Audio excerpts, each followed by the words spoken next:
안녕하세요. 라이프 알고리즘 재경입니다. 지금까지 모카토금수 오행에 대해서 공부를 해봤는데요.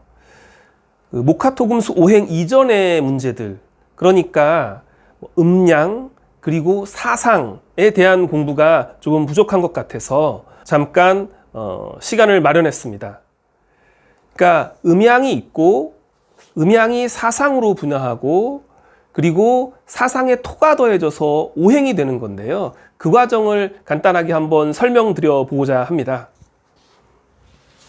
자, 우리가 흔히 어떤 사건이나 혹은 어떤 관계나 혹은 내 마음 속에서 일어나는 어떤 생각이나 세상 만사의 모든 일들은 대체로 이런 사이클을 그리면서 발전해 나갑니다. 맨 처음에 어떤 생각이나 어떤 사건이 있다고 가정을 해보자고요.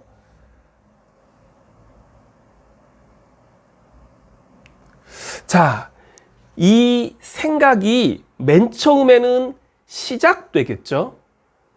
시작되고 출발할 겁니다. 시작, 출발.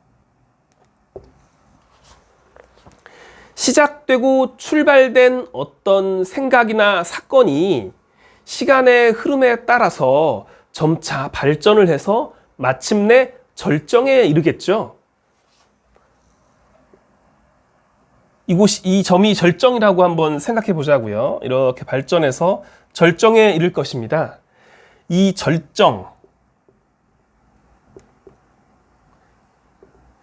절정에 이르면 맨 처음에 시작하고 출발했던 것들이 겉으로 다 드러나고 보여지잖아요. 그것이 발산한다 라고 말할 수 있겠죠. 자, 이렇게 어떤 일이 시작하고 출발해서 절정에 이르고 내부에 있던 것이 다 발산되었다. 이것이 바로 양입니다.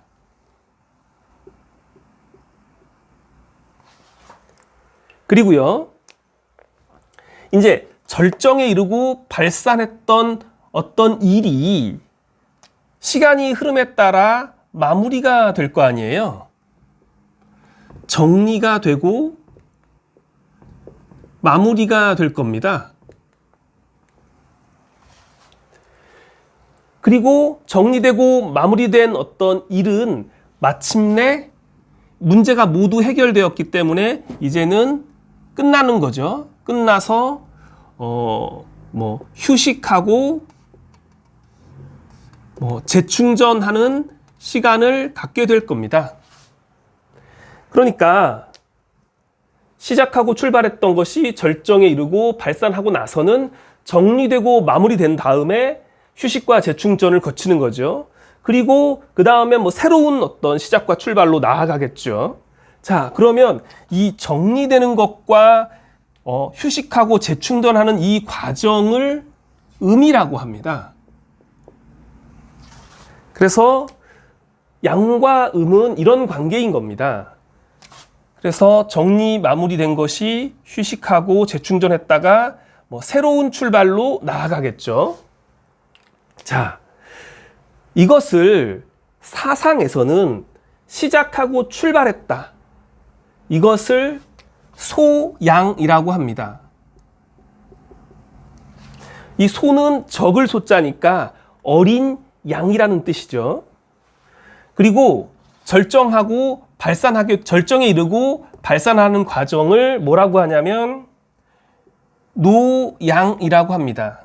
노양이라고 하는 것은 늙은 양이라고도 읽을 수 있고 이미 완성된 양이라고도 해석할 수 있겠죠.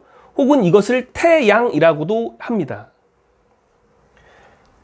그리고 정리하고 마무리하는 이 과정을 사상에서는 소음이라고 합니다. 그리고 휴식과 재충전의 과정은 노음 혹은 태음이라고 합니다. 자, 이렇게 소양, 노양, 소음, 노음으로 끊임없이 순환하고 반복하는 이런 과정이 바로 사상인 거죠. 그러니까 어떤 세상의 모든 일들의 어떤 그런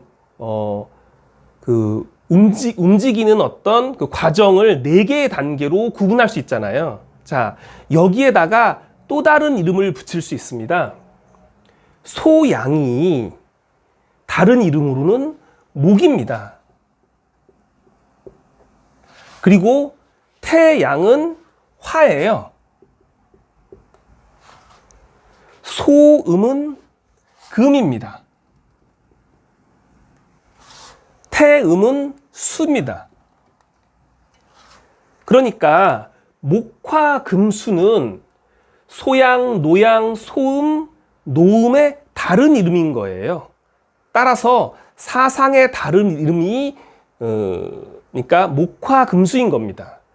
그런데 이 목화금수 사상에 토가 더해지면 비로소 오행의 모습을 갖추게 됩니다. 그래서 기존의 사상과는 다른 오행이 만들어지는 거예요. 그래서 오행은 사상에 토가 더해진 겁니다. 자, 이처럼 음양이 사상으로 분화하고 사상에 토가 되어져서 오행이 된다는 사실을 크게 어려운 건 아닌데 이런 걸 알고 계시면 향후에 명리 공부하시는데 많은 도움이 될 거라고 생각합니다. 기존에 우리가 목화금수 공부했던 것, 그러니까 목화금수에 토가 더해진 오행론, 요거를 갖다가 단계론적 오행론이라고도 하거든요. 그냥 목화토금수 요거를 그냥 원소처럼 다루는 것을 원소론적 오행론, 그 다음에 이런 어떤 운동성에 주목한 것을 단계론적 오행론이라고도 부르기도 합니다.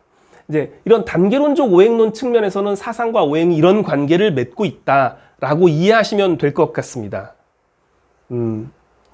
크게 어려운 부분 아니니까 한번 사색해 보시면 충분히 이해하실 수 있을 거라고 생각합니다. 감사합니다.